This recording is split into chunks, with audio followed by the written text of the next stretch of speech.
Welcome back to A to Z here on Locked On Sports Atlanta, free on YouTube and wherever you get your podcast. Search Locked On Sports Atlanta. Subscribe to that YouTube channel. Give us a thumbs up. We are nearing 3,000 subscribers. Thanks to you guys. And it's been a really short amount of time to get that many subscribers. Trust me, I know it's not easy to gain them on YouTube. So we appreciate all the support and you guys checking out all the shows here on Locked On Sports Atlanta. This is A to Z. I've Hitting Hard with John Chuckery, ATL Day Ones with Jarvis Davis and Tanisha Batiste, our Braves postcast, and Locked On Falcons, Locked On Hawks, all right here on Locked On Sports Atlanta.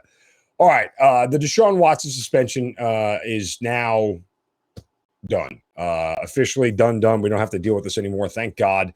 This has dragged out way too long. It's been really annoying just from a standpoint of having it hang over our heads as fans of the league and everything else. And, you know, you kind of knew it was going to go down this road once the NFL appealed that he was going to get a heftier suspension. It's 11 games, now a $5 million fine, and he has to undergo mandatory evaluation by behavioral experts following their suggested treatment program. All that is part of his suspension.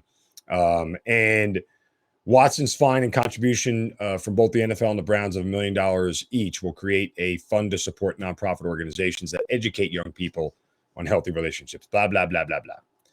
That's what the NFL statement, what they put in announcing the settlement, what they put in a statement. Deshaun Watson also had a statement that he released via the Browns. And I want to read it to you because it's not a bad statement at all. Could have been a little bit shorter for my liking, but nonetheless, it's not a bad statement. Quote, "I'm grateful the disciplinary process has ended and extremely appreciative of the tremendous support I've received throughout my short time with the Browns organization. I apologize once again for any pain this situation has caused. I take accountability for the decisions I made. My focus going forward is working to become the best version of myself on and off the field and supporting my teammates however possible while I'm away from the team. I'm excited about what the future holds for me in Cleveland," close quote. Now, for me, you could have just ended it with, I apologize for any pain this situation has caused. Take accountability for the decisions I made. That would have been fine.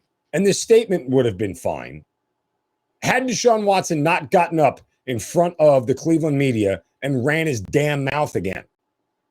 Because here is the problem, okay? He met with the media and said, quote, "I continue to stand on my innocence. Just because, settlements and things like that happen doesn't mean that a person is guilty for anything. I feel like a person has the opportunity to stand on innocence and prove that. And we prove that from a legal side.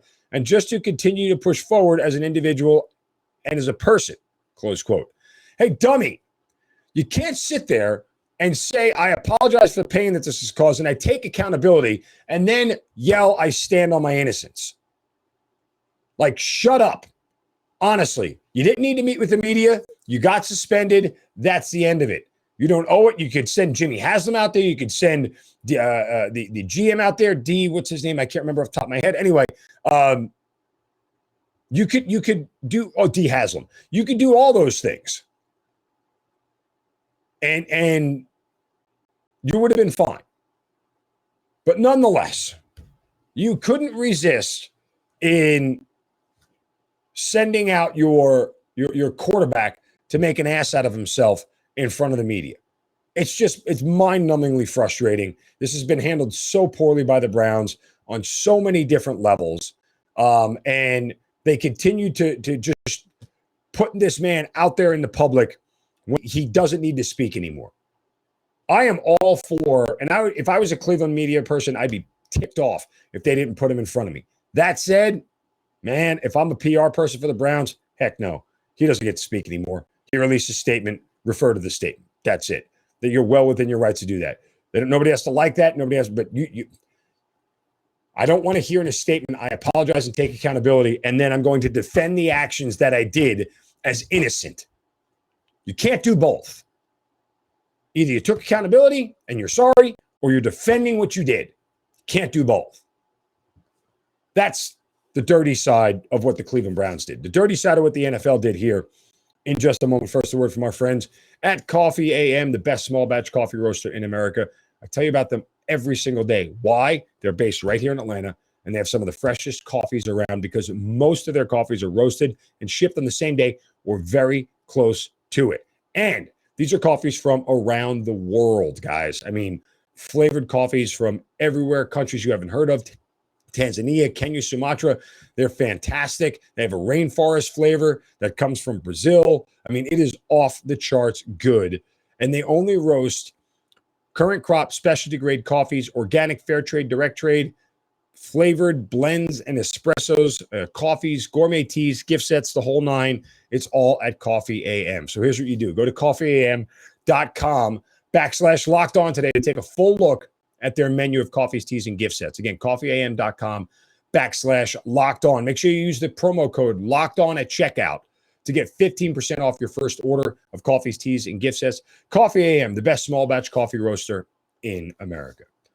All right, here's where the NFL got dirty. And boy, did they get dirty. It's pretty obvious to see how they settled on 11 games. The NFL has maintained all along they wanted a year, which is 17 games. Judge Sue Robinson gave them 6 games. Well, the halfway point between 6 and 17 is either 11 or 12, right? 11 and a half would be the exact midway point. Well, since you can't do a half a game, they decided, the NFL did, and remember, Peter Harvey, who is the arbiter, has worked for Roger Goodell before, they decided on 11 games instead of 12. Why did they decide on less than half as opposed to more than half? Well, let's look at the schedule here. What we got here?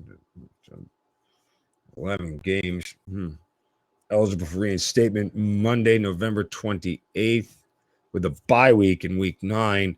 So that means if I count the 11 games, Carolina, New York, Pittsburgh, Atlanta, Los Angeles, New England, Baltimore, it's 8, 9, 10, 11, Miami, Buffalo, Tampa Bay. Week 12 is the game against the Houston Texans. Not coincidentally, Deshaun Watson used to play for the Houston Texans. Why did the NFL do that as opposed to making them wait and suspending him 12 games and having him go play Cincinnati? Well, yeah, great TV it makes for to watch Deshaun Watson run out of the tunnel in Houston and get resoundingly booed by his former team and that entire fan base for what he did. Yeah. You think there's not going to be a lot of cameras on that game? You think there's not going to be a lot of people? There might not be women protesting. Of course, the NFL knows eyeballs are going to be all over that game. You don't think that part was calculated? I mean, the NFL does think its audience and its fans are a bunch of complete morons, and they've said that over and over again by their actions. But yet, come on. The smart ones of us see exactly how this went down and see it exactly for what it is. It was a calculated media move by the NFL. They could have easily done 12 games because they pushed for a year. So why not fall on the heavier side as opposed to the lighter? And then come back against Cincinnati, Baltimore, New Orleans, Washington, Pittsburgh to finish out the regular season. Of course they did.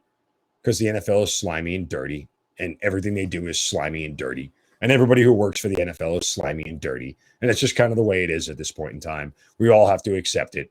But yeah, I mean, that was 100% planned by the league. And if you think otherwise, I don't know what to tell you. I would contend that you're not really paying attention to how the league operates. I mean, this whole thing has just been botched over and over and over and over again. I'm thankfully, again, like I said, I'm glad it is over. I'm glad that there is a sense of, finality to this that we don't have to talk about anymore. And we at least get a 12-week break from hearing about Deshaun Watson. Oh, by the way, head coach Kevin Stefanski said he's not going to play again this preseason. So obviously he'll let Jacoby Brissett take a bulk of the reps and everything else, knowing that he's going to start week 1. Deshaun Watson, remember, can't be at the facility, can't work out with the team, can't do any of that stuff. He's got to stay out on his own. So, and the last part, by the way, of the suspension is that Watson has to undergo mandatory counseling. And if he doesn't, or they don't like what he is doing as from a counseling standpoint, or he's not sort of,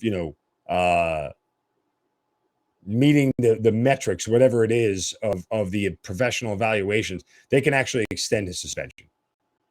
So it could go beyond 11 games at some point if he is not working with the NFL counselors or whoever they deem to have done it and everything else. So let's just hope that this thing is done for the sake of it being done. All right, coming up next. How dare you? How dare you plus Falcons getting ready for the New York Jets. That's next right here on A to Z on Locked On Sports Atlanta, free on YouTube and wherever you get your podcast. Search Locked On Sports Atlanta.